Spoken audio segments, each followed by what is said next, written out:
নাম শুনলে মনে হচ্ছে যে খুব সুন্দর হবে।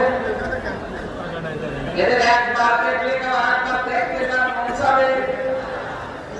বুঝলেন এখান থেকে দিনের আলো সূর্যের আলো তাদের ভালো লাগে না। এদের চেহারা এরকম দাঁড়িয়েছে। এদেশে তাদের কোরআনের আলো, ইসলামের আলো, দিনের আলো তাদেরকে সহ্য হয় না। এই মানুষগুলো চরিত্র অন্ধকারের ভেতরে ভালোবাসে, অন্ধকারের নিমজ্জিত থাকে। আপনি দেখবেন এই মানুষগুলো চরিত্রের ঘাটি, চরিত্রের ভেতরে কত নোংরামি লুকিয়ে আছে তাদের। উপরে দেখলে বোঝা যায় না, ভেতরে তাদের চরিত্র বেজা মানুষ সামসিকা চরিত্রের সাইকেল খারাপ। এটা একবার ব্যাখ্যা করলে যারা এই চাদরগুলো দিয়ে আজ ঢেকে রেখেছেন নিজেদেরকে সন্নি দাঁড়ি করে না, অবশ্য সন্ন্যদের বালাই নিয়ে আপনার ভেতরে শুধু পাওয়া যায় না। এখানে আহারে সন্ন্যাত জামাত নাম না দিয়ে আপনার নাম দেওয়া দরকার, আহলে বেদাত এরপরে যাবেন।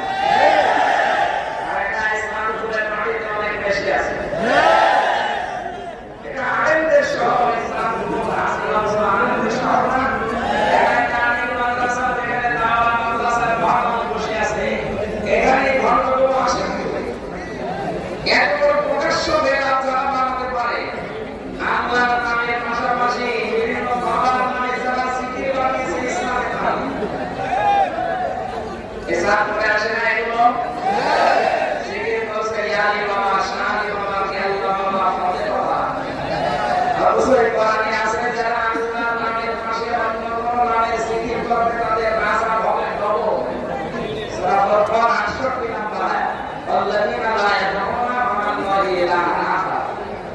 এরপরে আল্লাহ দিয়েছে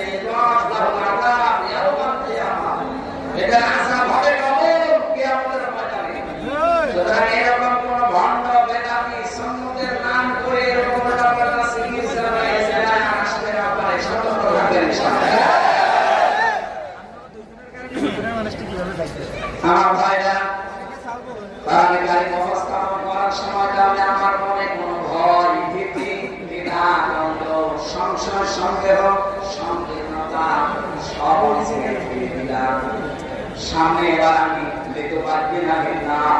স্পষ্ট করে আর প্রমাণ দিয়ে কোরআনের কথাগুলো সামনে বলতে চাই।